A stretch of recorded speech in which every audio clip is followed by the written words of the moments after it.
हम खुदावंद के कलाम की तरफ आ रहे हैं। अगर आप कामूसल किताब पढ़े, खुदा के कितने नाम हैं, आपको कामूसल किताब आपकी रहनुमाई करेगी कि खुदा के कितने नाम हैं। अगर यहाँ पर कोई बैठा हो जिसे मालूम हो खुदा के कितने नाम हैं तो आज़ादी है, वो बता सकता है खुदा के कुल बाइबल मुकद्दस के अंदर कितने नाम आए हैं। जी 85 99 नाम। कितने नाम है खुदा के? 99 नाम खुदा के हैं जो बाइबल मुकद्दस के अंदर लिखे हुए हैं। लेकिन जब भी किसी वक्त भी किसी नाम की जरूरत पड़ी, खुदा ने वही नाम अपने लोगों पर जाहिर किया। 80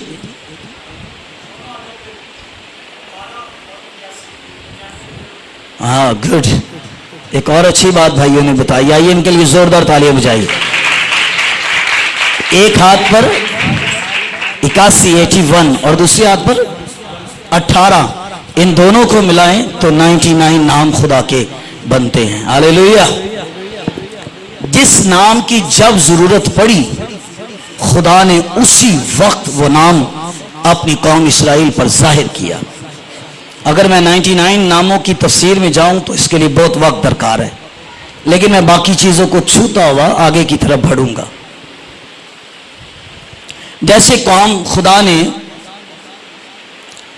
इब्राहिम से कहा कि मेरे लिए अपने बेटे इसहाक को कुर्बान कर, और वो कुर्बानी के लिए अपने बेटे को ले गया। बेटा कहता है बर्रा कहां है जिसे कुर्बान किया जाएगा। खुदा ने, बाप इब्राहिम ने अपने बेटे को कहा कि खुदा बर्रा अपने लिए आप मुहैया करेगा। बहुत जरूरत थी तो खुदा ने इब्राहिम पर अपना नाम जाहिर किया कि इब्राहिम अपने बेटे पर छुरी ना चला, पीछे देख, एक बर्रा जिसके सींग झाड़ियों में अटके हुए हैं उसे ले और अपने बेटे को हटा और उस बर्रे को अपने बेटे की जगह पर रख कर कुर्बान कर। और वहां पर खुदा ने अपना एक नाम जाहिर किया, और वो नाम क्या था कि खुदा क्या है?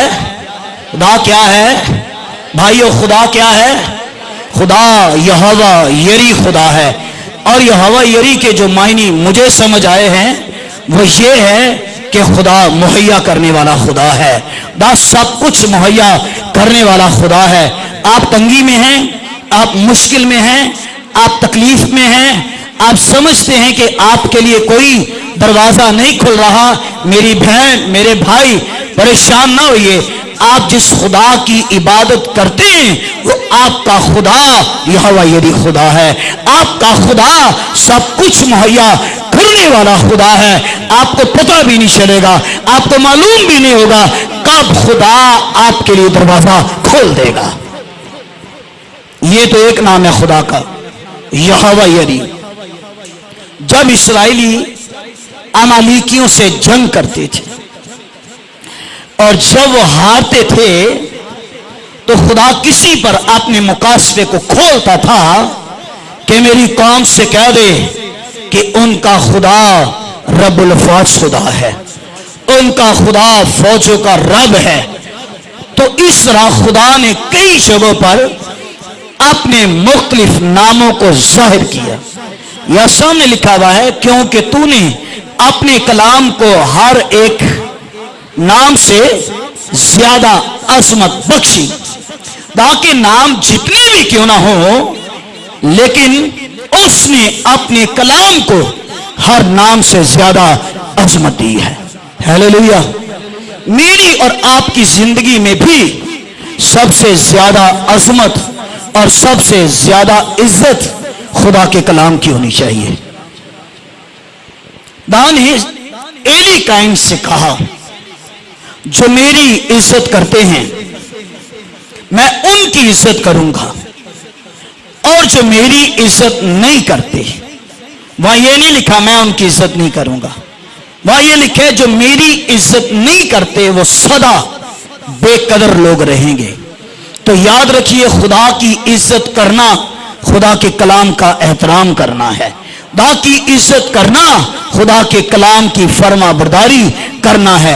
अगर कलाम की फर्मा बरदारी है तो कलाम की इज्जत है, कलाम का एहतराम है।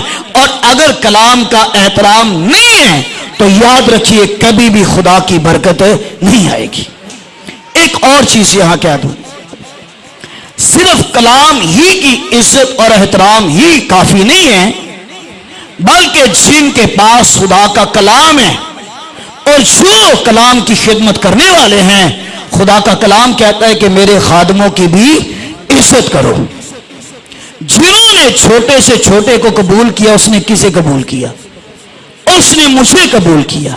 जिसने मेरे भेजे हुए को कबूल किया उसने मुझे कबूल किया।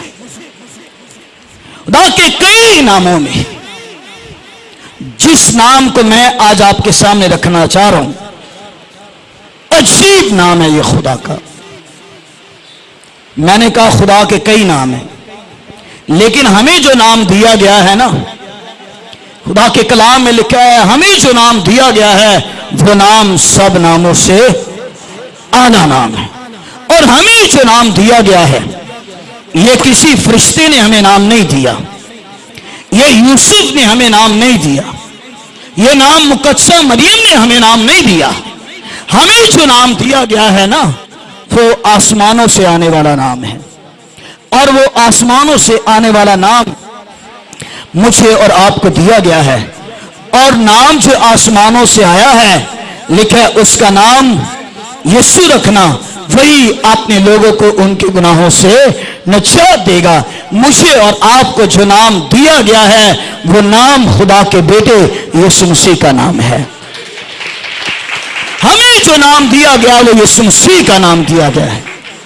और यीशु नाम के बारे में अमाल की किताब के 4 बाब में लिखा हुआ है, आसमान के नीचे जमीन के ऊपर आदमियों को कोई दूसरा नाम नहीं बख्शा गया, कोई दूसरा नाम नहीं। पतरस कहता है जो नाम दिया गया है ना आसमान के नीचे जमीन के ऊपर, आदमियों को कोई दूसरा नाम नहीं दिया गया जिसके वसीला से वो निजात पाए। एक ही नाम है जिस नाम के अंदर निजात है। कभी किसी ने कहा बदरू से, या कभी किसी ने किसी बीमार से कहा मैं तुझे दाऊद के नाम से शिफा देता हूं। कहा किसी ने कहा सुलेमान के नाम से शिफा देता हूं। नहीं कभी किसी ने कहा। अगर शिफा का कोई मंबा है तो वो यीशु मसीह है। अगर रिहाई का कोई मंबा है तो वो यीशु मसीह है। हालेलुया। कोयटा की बात, एक पठान के अंदर बदरू, वो डॉक्टर के पास गया। डॉक्टर ने उसने बताया रात को कोई साया मुझे दबाता है, रात को कोई चीज मुझे दबाती है। डॉक्टर समझदार था, वो समझ गया कि इसे है क्या। उसने कहा भाई बात सुन मेरी, जा कोई कृष्णों का बंदा पकड़, मौलवी वगैरह, उससे दम करवा तो ठीक हो जाएगा। कह रहे ठीक है जी। पता करते करते वो किसी पादरी साहब के पास उसे ले गए। उसने कहा जी कोई चीज मुझे दबाती है। पादरी साहब ने उसके लिए दुआ की। 2 दिन तक उससे कुछ नहीं हुआ। 2 दिन के बाद फिर उसे कोई चीज रात को आके दबाए। वो फिर पादरी साहब के पास आया कि कोई पक्का दम करो कि ये चीज मुझसे दूर हो जाए। पादरी साहब ने उससे कहा सुन मेरी बात, मैं तुझे एक नाम बताता हूं, उसका नाम यीशु है। जब भी तुझे कोई चीज दबाए अपने सर पे हाथ रख के कहना यीशु के नाम से दूर हो। अब वो पठान था, उसको क्या समझ आई कि यीशु कौन है। कहने लगा पादरी साहब मुझे लिख के दे दो कि जब मुझे रात को कुछ हो तो मैं उसे पढ़ के बोलूं। उसे लिख के दे दिया कि यीशु के नाम से बदरू दूर हो जाए।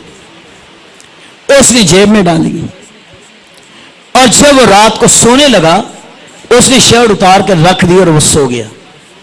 और रात को फिर वो चीज आई उसे दबाने के लिए। अब वो सोच रहा है मुझे क्या बताया गया था, वो सोच रहा है वो नाम क्या था जो मुझे बताया गया था, वो सोच रहा है मैंने कभी नाम सुना नहीं, वो लिखा हुआ था, वो नाम क्या था। तो उसे नाम याद नहीं आया। तो उसने अपने सर पे हाथ रख के बदरू से ये कहा कि मेरी जेब में जो पर्ची है और उसके ऊपर जिसका नाम लिखा हुआ है, मैं उसी नाम से तुझे हुक्म देता हूं, छोड़ दे मुझे, छोड़ दे मुझे। कहते एकदम से वो चीज मेरे कमरे से भाग गई। और सुबह होते ही वो गया पादरी साहब के पास, कहने लगा सर मैंने कई नाम सुने, मैंने कई नामों की कुदरत सुनी, लेकिन ये नाम जो आपने मुझे बताया है, अब मैं मान गया कि कुदरत इसी नाम के अंदर पाई जाती है। कुदरत यीशु मसीह के नाम में है। मेरे पीछे कहिए हालेलुया। आप बता मेरी ताकत कुछ भी नहीं है, मेरा यीशु बराबर है। आपकी आवाज ही नहीं आई? गुड।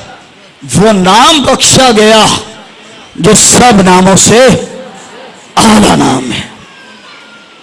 आपके घर में गुर्बत है, आपके घर में बेरोजगारी है, आपके बच्चों में टेढ़ापन है, आपके बच्चे मनशियात के आदी हैं, आपके घरों में झगड़े नहीं खत्म होते, अपने घर में खड़े होकर दोहराइए।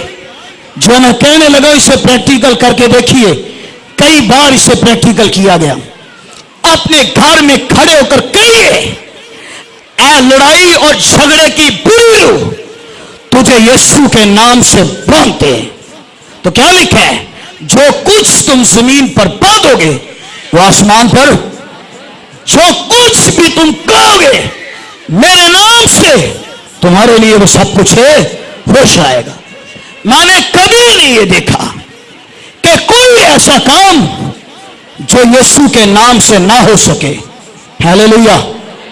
कोयटा में था एक शख्स मुझे गवाही बता रहा, कह रहा मैं घर की मोटर लगा रहा, तार का ज्वाइंट मैंने लगाया, पीछे से स्विच ऑन किया, मेरा मुंह इस तरफ था, एक तार ने मेरे हाथ को पकड़ लिया और मैं अपने घर में सबके सामने मोटर के पास घिरा हुआ हूं और करंट मुझे लगा हुआ है।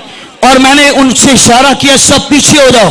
सारे पीछे हो गए और मैं पानी वाली जगह पर तड़प रहा था। एकदम से मुझे याद आया कि यीशु मुझे इससे बचा सकता है और मैंने उस तार को पकड़ के जोर से कहा यीशु के नाम से छोड़ दे मुझे। और एक ही मिनट में वो तार मेरे हाथ से अलग हो गई थी। भाई यीशु नाम में कुदरत है। कोई कब्र के मुंह को नहीं खोल सकता है। अगर बंद कब्र के मुंह को कोई खोले तो वो मेरा और आपका यीशु है। बहुत कुछ कहा जा सकता है लेकिन आगे बढ़ते हैं। एक शख्स को खुदावन ने अपना नाम बताया। निकालिए खरूज की किताब में से 3 बाब।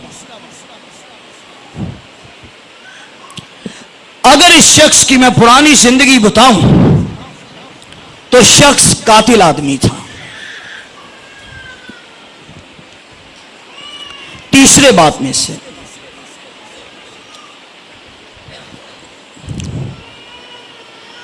11वीं आयत से मैं पढ़ता हूं। मूसा ने खुदा से कहा मैं कौन हूं जो फिरौन के पास जाऊं और बनी इस्राएल को मुल्क मिस्र से निकाला। उसने कहा मैं जरूर तेरे साथ रहूंगा और उसका कि मैंने तुझे भेजा है। तेरे लिए यह निशान होगा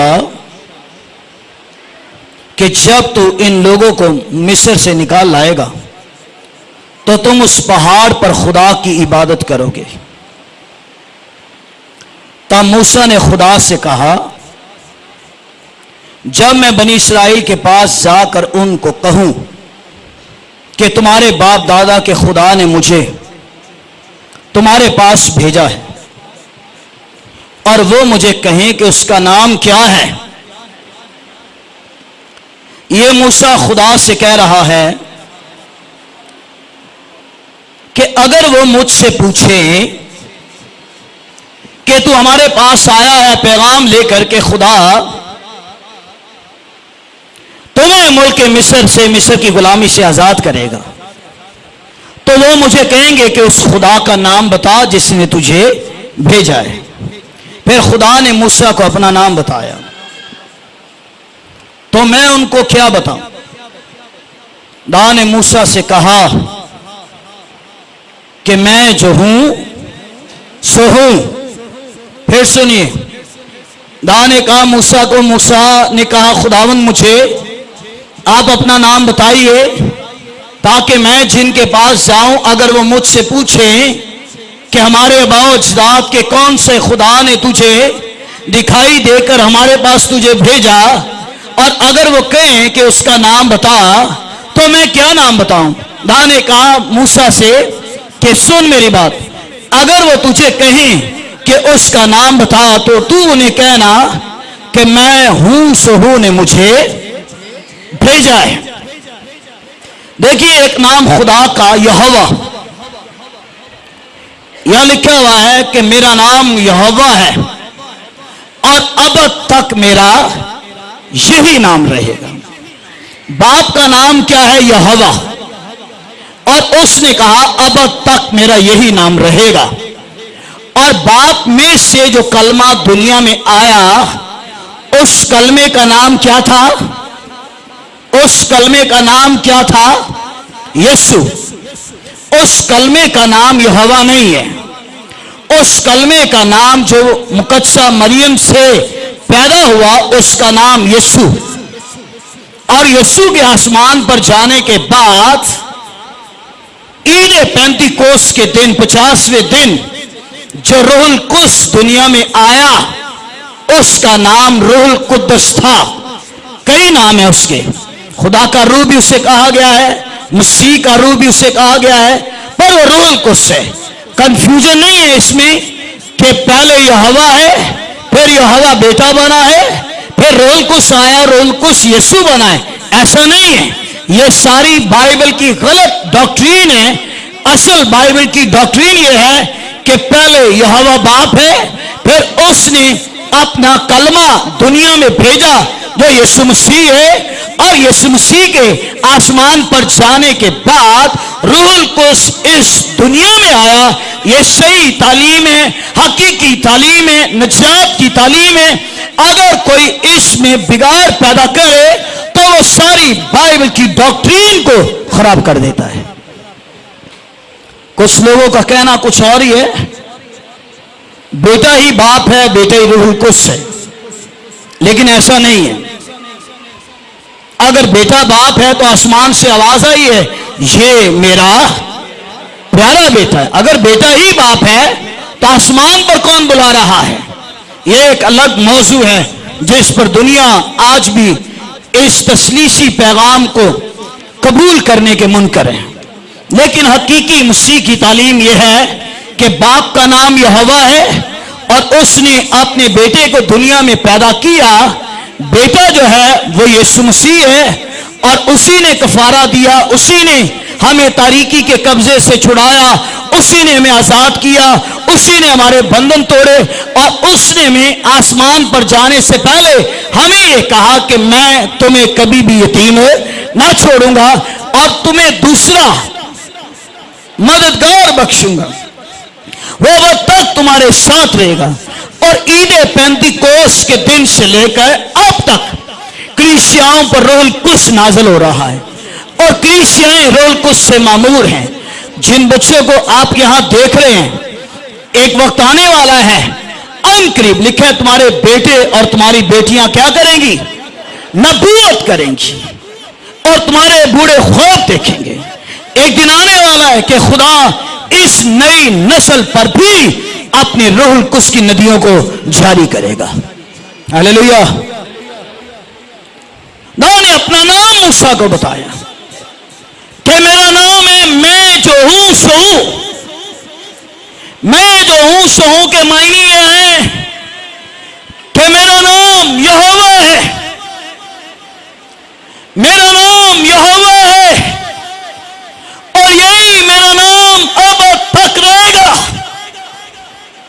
खुदा ने दो चीजें मूसा को दी। मैं एक दफा जिया कॉलोनी में एक घर में गया इबादत पर, तो मुझे उन्होंने बताया हम पौलुस को नहीं मानते और उसकी तालीमात को नहीं मानते, हम नफी करते हैं। पौलुस सही आदमी नहीं है। जो लफ्ज उसने बोले मैं यहां नहीं बोलना चाह रहा, उसने कहा हम नहीं मानते। मैंने कहा क्यों? कहने लगा कातिल आदमी है, उसने स्टीफनस को शहीद करवाया। और क्या कोई कातिल आदमी मसीह का खादिम बन सकता है? मैंने उसे बताया आप पौलुस को इसलिए नहीं मानते कि वो कातिल है, पर सलीब पर तो जो डाकू था यीशु मसीह ने उसे कहा कि आज ही तो मेरे साथ फिरदौस में होगा। फिर ऐन जना के फेल वक्त एक औरत पकड़ी गई, पीछे लगे हुए थे मिनिस्ट्रियों वाले इसे पत्थर मारने के लिए, लेकिन यीशु ने कहा पहला पत्थर वो मारे जिसने कभी कोई गुनाह, वो चली गई, उसे छोड़ दिया। अगर इस शाऊल ने स्टीफनस को कत्ल किया तो याद रखिए मसीह को कबूल करने के बाद हमारे सारे गुनाह मिटा दिए गए, हमारे सारे गुनाह खत्म हो गए। मार्टिन लूथर एक दुनिया का अजीम तरीन मुबश्शिर है और वो हर जगह मनादी करता है यीशु के खून से हमारे गुनाह मिट गए। एक दिन अपने ऑफिस में बैठा हुआ था, बाइबल पढ़ रहा था, उसके ऑफिस में इब्लीस आ गया, आवाज दे के कहने लगा मार्टिन लूथर पीछे मुड़ के देख। उसने देखा और मार्टिन लूथर के पुरानी जिंदगी के सारे गुनाह वहां लिखे हुए थे। मार्टिन लूथर तूने ये भी किया है और तूने ये भी किया, तूने वो भी किया है। कहने लगा मैं आंखें बंद करके दुआ कर रहा था, मेरी नजर टेबल पर रेड कलर की इंक पर पड़ी, मैंने उसे उठाया इंक को और जोर से मैंने दीवार पर दे मारा और मैंने उससे कहा इब्लीस यीशु के नाम से दूर हो जा, मेरे जितने भी गुनाह तूने लिखे मेरे सारे के सारे गुनाह यीशु के खून से मिटा दिए गए हैं। भाई मेरे और आपके जितने भी गुनाह हैं, लेकिन तेरे गुनाह किरमसी भी क्यों ना हो, ऐसा रंग किरमसी है उतरता ही नहीं है, पर मसीह के खून का एक कतरा बड़े से बड़े गुनाह को मिटाकर रख देता है।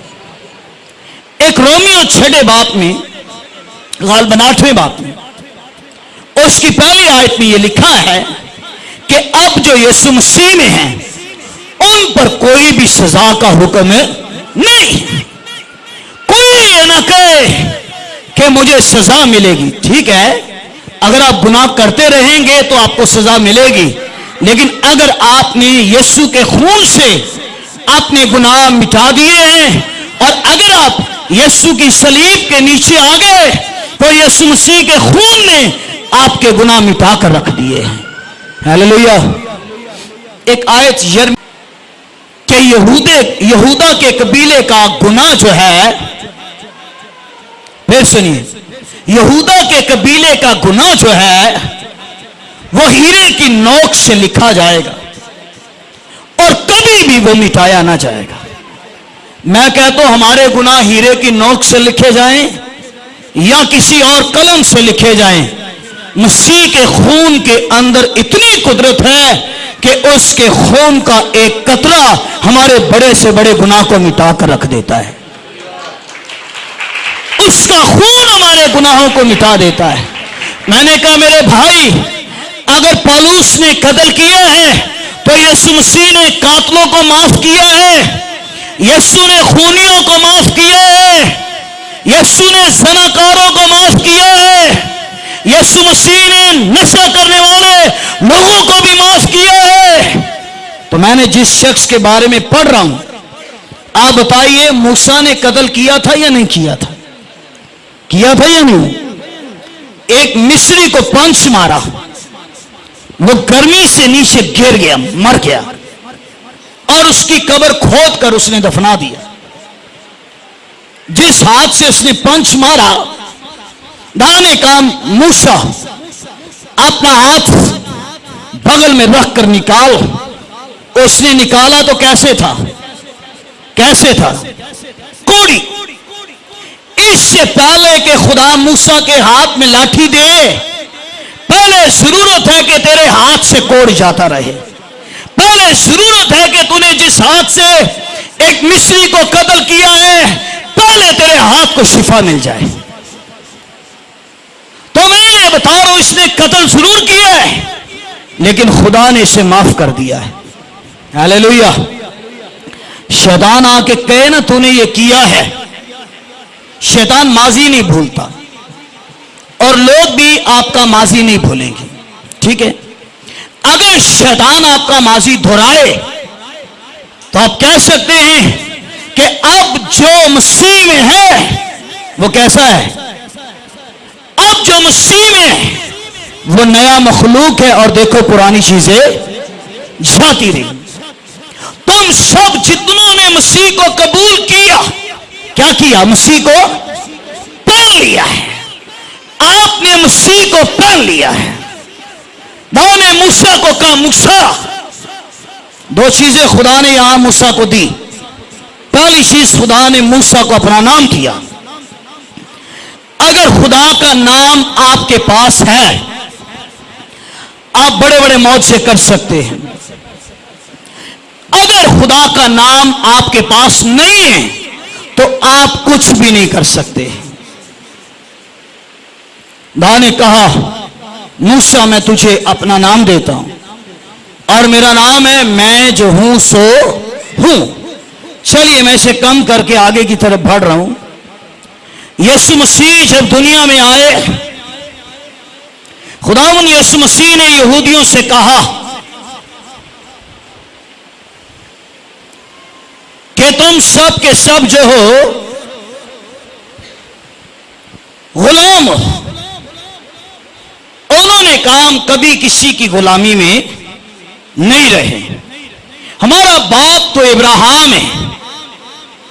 यीशु ने कहा अगर तुम्हारा बाप इब्राहिम होता तो तुम इब्राहिम के से काम करते, और तुम्हारा बाप इब्राहिम नहीं है, तुम्हारा बाप इब्लीस है, और तुम इब्लीस की ख्वाहिशों को पूरा करते हो।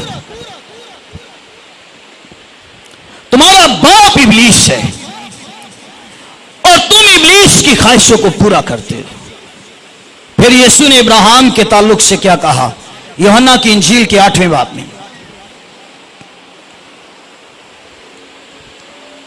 8वें बाब की मैं 56 वर्ष,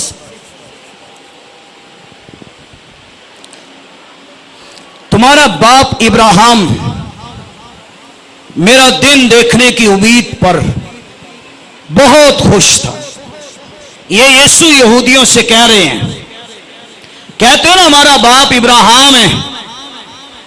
यीशु ने कहा तुम्हारा बाप इब्राहिम मेरे दिन को देखने की उम्मीद पर बहुत खुश था। उसने देखा और खुश हुआ। आप इन कलाम की आयत पर गौर कर रहे हैं। यीशु कह रहा है इब्राहिम मुझे देखा और मुझे देखकर इब्राहिम खुश हुआ। अब आगे सुने यहूदी यीशु को क्या कह रहे हैं।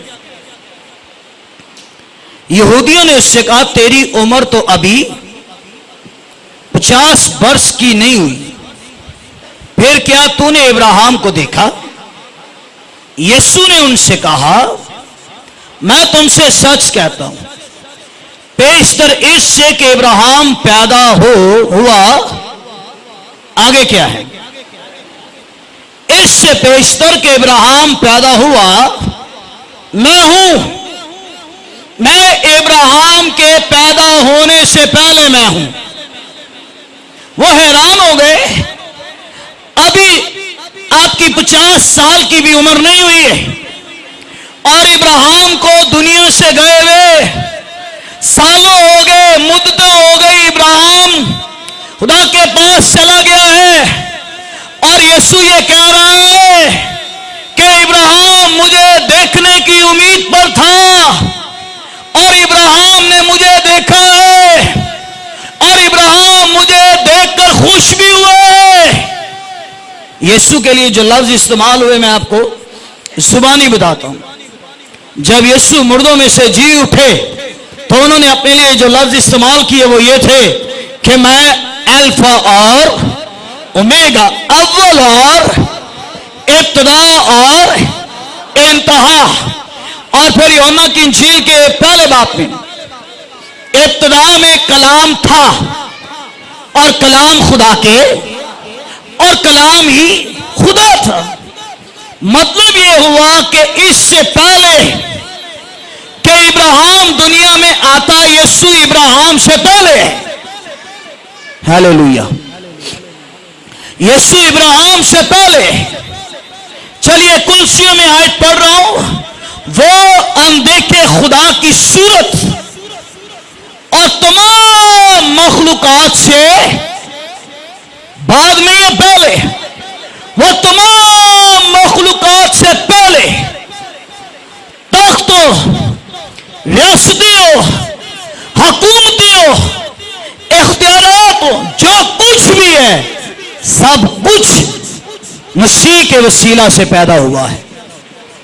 कायनात को बनाने वाला यीशु मसीह है। कायनात को खलक करने वाला यीशु मसीह है। चांद से पहले यीशु है, सूरज से पहले है। कायनात में कुछ भी नहीं था तो यीशु था। और आपको करीब ले जाता हूं, जब इंसान को बनाने का अमल खुदावंद करने लगे थे, आदम को बनाने का अमल करने लगे थे, तो बता खुदा ने वहां क्या लफ्ज इस्तेमाल किया, आओ हम इंसान को अपनी शक्ल और शबीह पर पैदा करें या बनाए। इस हम लफ्ज के अंदर खुदा ने आदम को बनाने के लिए फरिश्तों को शामिल नहीं किया। उसने इंसान को बनाने के लिए तीन शख्सियात हैं, एक बाप है, एक बेटा है और एक रूहुल कुद्स है। उसने इंसान को बनाने के लिए बेटे को साथ लिया है और खुदा ने आदम को अपनी शक्ल शिबी पर पैदा किया है। यीशु कायनात बनने से पहले, कायनात में कुछ भी ना रहे, कायनात बर्बाद हो जाए, अगर किसी चीज का वजूद रहेगा, लेकिन इंसान की जिंदगी तो घास के फूल की तरह है, अभी नजर आए अभी गायब हो जाए। लेकिन उसके कलाम के बारे में लिखा हुआ है कि उसका कलाम अब्दुल-अबाद तक वो कायम रहेगा। कोई चीज कायम रहे या ना रहे, लेकिन खुदा का कलाम अब्दुल-अबाद तक कायम रहेगा। और अगर खुदा का कलाम जो है वो यूहन्ना की इंजील के पहले बाब की 14वीं आयत में लिखा है कि कलाम मुजस्सम हुआ है। यीशु मसीह खुदा का जिंदा और मुजस्सम कलाम है। वो पैदा होने से पहले नजर आता रहा। यीशु पैदा होने से पहले भी नजर आता रहा। तो एक तो मैंने बता दिया कि उसने आदम को बनाया तो बेटा साथ ही था। तो चलिए एक और जगह पर मैं बता देता हूं कि यीशु मसीह अपने पैदा होने से पहले था। नबूकदनेस्सर के जमाना में, बादशाह के जमाना में कितने लोग जलती आग की भट्टी में डाले गए? कितने डाले गए? 3 लोग डाले गए। जो नाम यहूदियों ने उनके रखे वो तो नहीं लिखे गए, लेकिन जो नाम बादशाह ने उनके लिखे वो लिखे गए। सदरक, मिशक, अब्दुल्नजू, ये तीनों आग की भट्टी में डाले गए और तीनों का जुर्म ये था कि ये बादशाह की बनाई हुई मूर्ति को सजदा नहीं करेंगे। अगर ये सजदा ना करे इन्हें आग की भट्टी में डाल दो। और बादशाह को कहा गया बादशाह सलामत रहे और जीता रहे, और 3 यहूदी हैं तो तेरी बनाई हुई मूर्ति को सजदा नहीं कर रहे, 3 यहूदी हैं तो तेरे कानून को नहीं मान रहे। बादशाह ने कहा तीनों को ले आओ। तीनों को पेश किया गया। ये 3 लोग सदरक, मिशक, अब्दुल्नजू, ये तीनों तेरी मूर्ति को सजदा नहीं कर रहे। बादशाह ने कहा आग की भट्टी खोलो, इन तीनों को डालो और आग की भट्टी को 7 गुना आग की भट्टी को तेज कर दो। और उन्होंने आग की भट्टी को 7 गुना तेज कर दिया। हालेलुया। अगर शे के बादशाह के लिए वो आग की भट्टी है, लेकिन सदरक, मिशक और अब्दुल-नजूर के लिए वो आग की भट्टी नहीं है। इनके लिए वो कोई सैरगाह बन गई है। ये आग की भट्टी के अंदर टहल रहे हैं, ये आग की भट्टी के अंदर चल रहे हैं और बादशाह देखने के लिए आया है। बादशाह देख रहा है, बादशाह देख रहे हैं ये क्या नजारा मुझे नजर आ रहा है, और पूछने लगा है तो इधर तुमने कितने आग की भट्टी में डाले? कहने लगा बादशाह जीतर है, हमने 3 लोग आग की भट्टी में डाले हैं। एक का नाम सदरक है, एक का नाम मिशक है, एक का नाम अब्दुल-नजूर है। हमने तीनों आग की भट्टी में डाले हैं। बादशाह की खुदा ने आंखें खोल दी है। बादशाह देख रहा है और कहने लगा 3 तुमने डाले हैं, लेकिन मैं आग की भट्टी के अंदर जो है वो चौथे को देख रहा हूं। चौथा मुझे नजर आ रहा है, चौथा मुझे नजर आ रहा है। आग की भट्टी के अंदर चौथा उतर आया है। मेरे बहनों भाइयों, आप जहां पर भी चले जाए, आपका यीशु आपके साथ ही होगा। कैद खाना में भी वो आपके साथ है। बस में सफर करें, वो आपके साथ ही है। आप करीबी किसी को कलाम सुनाती हो, किसी ऐसी बहन को जो गैर कौम की है, आपके बस में आपके साथ है, आप उसे बताइए आपको हुआ क्या है, वो बताएगी मुझे क्या हुआ है। आप उसे बताइए यीशु आपको छुएगा, यीशु आपको छुएगा। अगर आप मुसीबत की आग में है, यीशु आ जाएगा। हालेलुया। हमारी उर्दू बाइबल का तर्जुमा थोड़ा कमजोरी है। पता यहां क्या लिखा है? यहां लिखा है चौथे की शक्ल कैसे है? चौथे की शक्ल अलाज़ादे जैसी है। लेकिन अगर आप इसी आयत को किंग जेम्स वर्जन में जाके पढ़े तो उन्होंने इसका और बड़ा करीबी तर्जुमा किया है। किंग जेम्स वर्जन वालों ने यह तर्जुमा किया है कि जो चौथा आग की भट्टी में आया था ना, उसका नाम पता क्या लिखा गया है? उसका नाम यह लिखा गया है कि चौथा जो आग की भट्टी में आया है वो सन ऑफ द गॉड है, वो खुदा का बेटा है। वो आग की भट्टी में आया है, वो यीशु है, वो यीशु है, वो यीशु है। हालेलुया। जोर से हालेलुया। तो आपका यीशु आपके साथ आग की भट्टियों में चला जाए। फिर उस बादशाह की आंखें ही नहीं खोली, खुदा ने उसका ज़हन भी खोला, खुदा ने उसका दिल भी खोला। उन्होंने कहा आग बंद करो, इन तीनों को बाहर निकालो। उन तीनों को बाहर निकाला और तीनों को सर के बालों से लेकर पांव तक उन्होंने चेक किया कि सर का बाल जला है या नहीं, इनके कपड़ों में जलने की स्मेल आ रही है या नहीं। कहने लगे कोई नहीं जलने की स्मेल आ रही। भाई वो आग की भट्टी तो आपके लिए है, सदरक और मिशक के लिए ये कोई आग की भट्टी नहीं है। उनके लिए सैरगाह है, उनके लिए तो उनका यीशु है। हालेलुया। मैं कहता हूं इन तीनों को आग की भट्टी से निकाला होगा ना बाहर, तो ये कहते होंगे वो कितना गलत इन्होंने किया। अभी तो यीशु आया ही था हमारे बीच में, अभी तो उसका जलाल आया ही था हमारे बीच में। और याद रखिए जो मैं कहने लगा गौर से सुन लीजिए, खुशहाली में कभी यीशु नजर आए या ना नजर आए, लेकिन मुसीबत में आपको यीशु नजर आएगा। जब आपकी आंखों से आंसू बहते होंगे तो आपको यीशु नजर आएगा। और 10 रोज तक तुझे मुसीबत उठानी पड़ेगी, लेकिन याद रख ले खुदा का रूह ये कह रहे है ईमानदारों, यीशु गालिब है, यीशु गालिब है, यीशु गालिब है। आग की भट्टी में यीशु आया। ये पैदा होने के बाद आया, पैदा होने से पहले आया? ये तो पैदा होने से पहले यीशु नजर आया। इसीलिए अल्फा और ओमेगा, ए टू जेड उसे कहा गया। चलिए अब्राहम के डेरे में यीशु आया, पैदा होने से पहले आया या नहीं आया? यीशु पैदा होने से पहले आया या नहीं आया? आया। इब्राहिम के डेरे में पता कब आया? कब आया? बोलिए कब आया? इब्राहिम के डेरे में यीशु कब आया? बोलिए जी। नो 10वां हिस्से देते वक्त मलका सिदक सालम के बादशाह की बात कर रही हैं जी। क्या?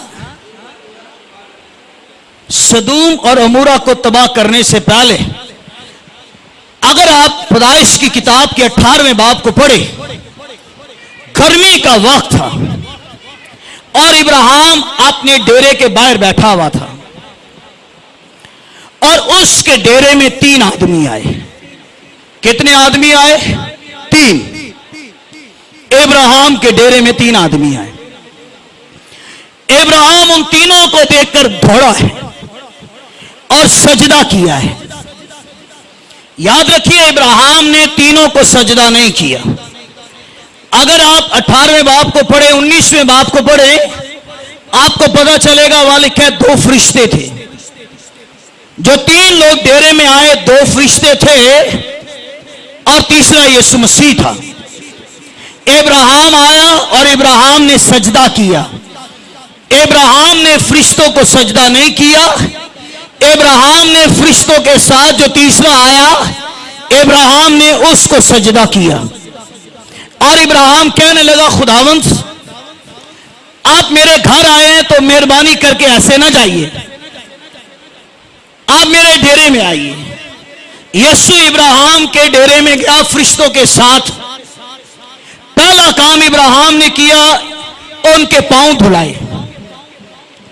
फिर दूसरा काम इब्राहिम ने यह किया, एक नौकर को बुलाया, कहा जा और एक बैल को ज़बह करके पका। अपनी बीवी सारा को आवाज दी, सारा घर में मर्दे खुदा आए हुए हैं और तू जाके रोटी बना। सारा ने रोटियां पकाई और इन्होंने खाया। खाने के बाद यीशु ने कहा इब्राहिम को कि इब्राहिम तेरी बीवी सारा का है। कहने लगा पीछे डेरे में। यीशु ने कहा सारा वक्त मुअय्यन पर तेरी गोद में बेटा होगा। सारा हंसी। दाने का इब्राहिम सारा तेरी बीवी हंस रही है। सारा इसलिए हंसी, यह पैगाम कोई नया पैगाम नहीं था। मेरा शौहर 75 साल का था जब से उसने सुना कि खुदा मुझे उम्मीद से बख्शेगा, ना मेरे सुलभ से बेटा पैदा करेगा। कहने लगी कई बार ये सुना है कि खुदा मुझे भी औलाद वाली बनाएगा, लेकिन कुछ भी नहीं हुआ है। याद रखिए मेरी बहनों, मेरी बेटियों, अगर आपके बारे में डॉक्टर्स कोई रिपोर्ट पेश करे तो घबराइए नहीं। आपका यीशु जिंदा है जो आपके लिए मौजज़ा कर सकता है। आपका यीशु जिंदा है जो आपके लिए ना उम्मीदियों में से भी उम्मीद पैदा कर सकता है। हालेलुया। सारा कहने लगी इतनी बुढ़िया होने के बावजूद भी औलाद पैदा हो सकती है। खुदा जो कहता है लिखे वो अपने कलाम को पूरा करने के लिए हर वक्त बेदार रहता है। हालेलुया। सो इस तरह इब्राहिम के डेरे में खुदा आया, इब्राहिम के डेरे में यीशु आया और यीशु ने इब्राहिम को बरकत दी, सारा को बरकत दी। फिर वो चला गया आसमान पर। 2 फरिश्ते सदूम और अमूरा में गए और वहां जाके उन्होंने लूत को वहां से बाहर निकाला। अब यीशु यहूदियों को यही कह रहा है। वो कहने लगा तुम तो कहते हो कि हम इब्राहिम की औलाद है। मैं तुम्हें यह बता दूं कि इब्राहिम मेरा दिन देखने की उम्मीद पर था और उसने मुझे देखा और देखकर वो खुश हुआ। और उन्होंने यह भी कहा इससे पहले कि इब्राहिम पैदा हो, इब्राहिम से भी पहले मैं हूं। यही लफ्ज यीशु मसीह ने यूहन्ना की इंजील में गालबन 8 मरतबा यीशु ने यह लफ्ज दोहराया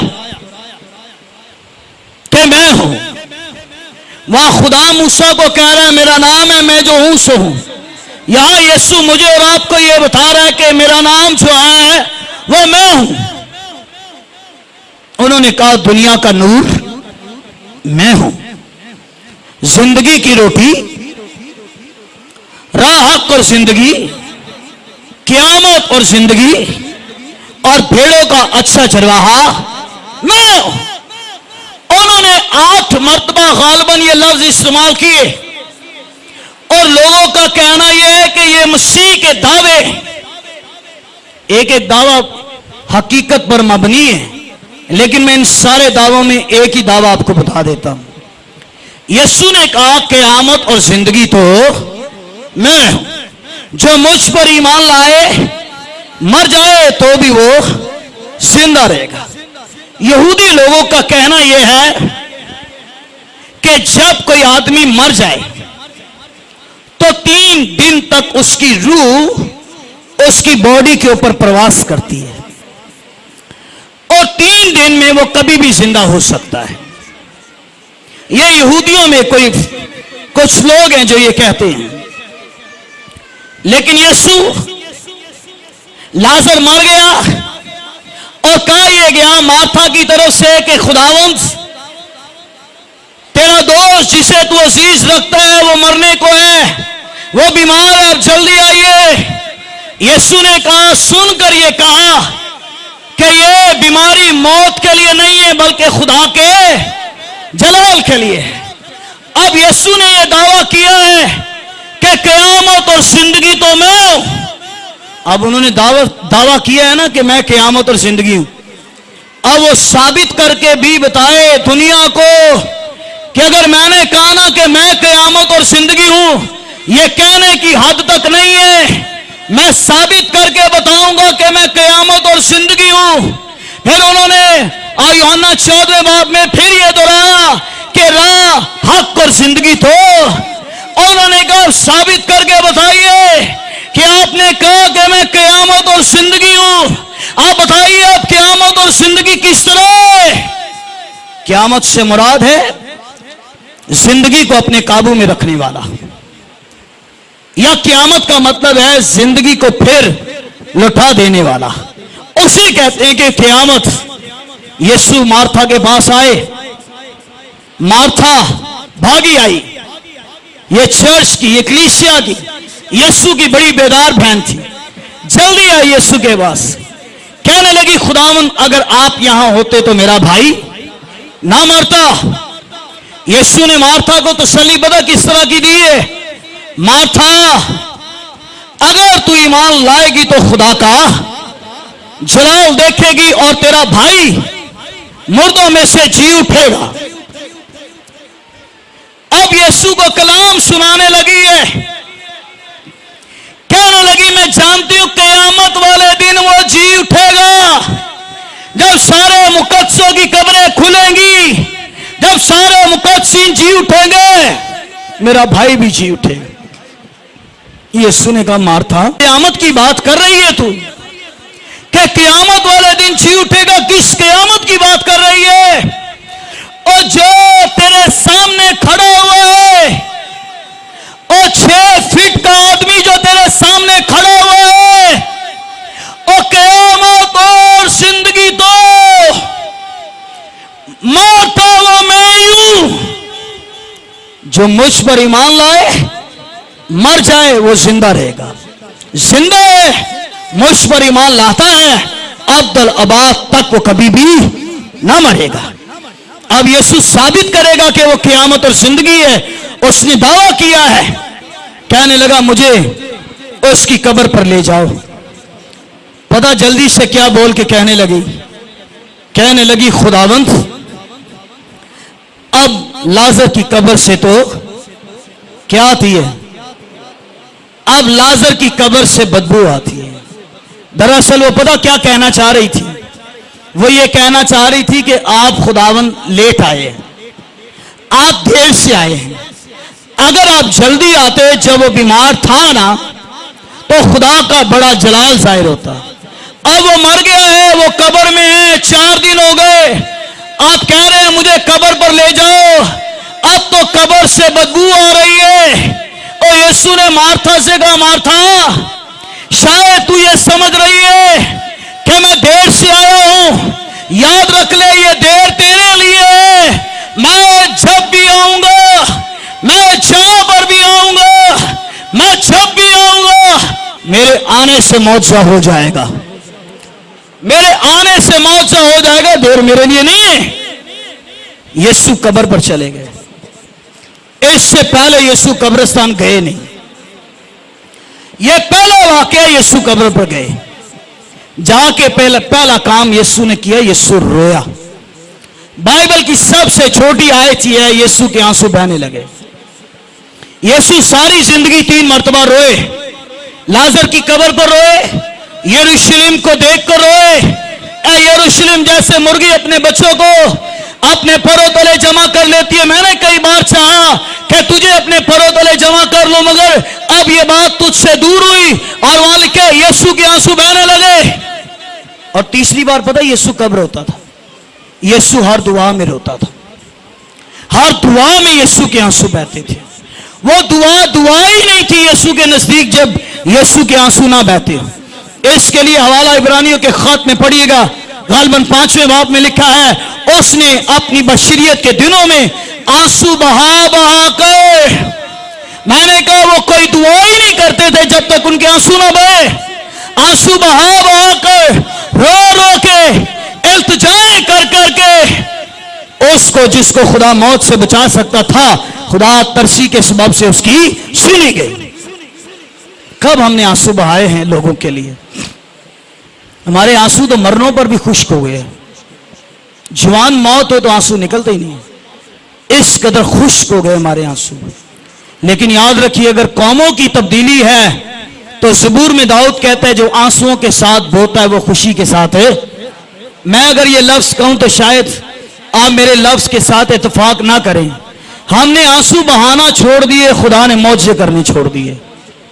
हमने आंसू बहाना छोड़ दिए, खुदा ने अपना जलाल जाहिर करना छोड़ दिया है। मेरे बहनों भाइयों, इससे पहले कि हमारी औलाद को इब्लीस ले जाए हमसे दूर, तो मुझे और आपको अपनी औलाद के लिए, अपनी कौम के लिए आंसू बहाने। चलिए, लाजर की कब्र पर यीशु गए। उन्होंने कहा पत्थर हटा दो। पता यीशु क्यों रोए? कुछ लोग कहते हैं यीशु लाजर से प्यार करता था इसलिए रोया। चलो ठीक है, रोया।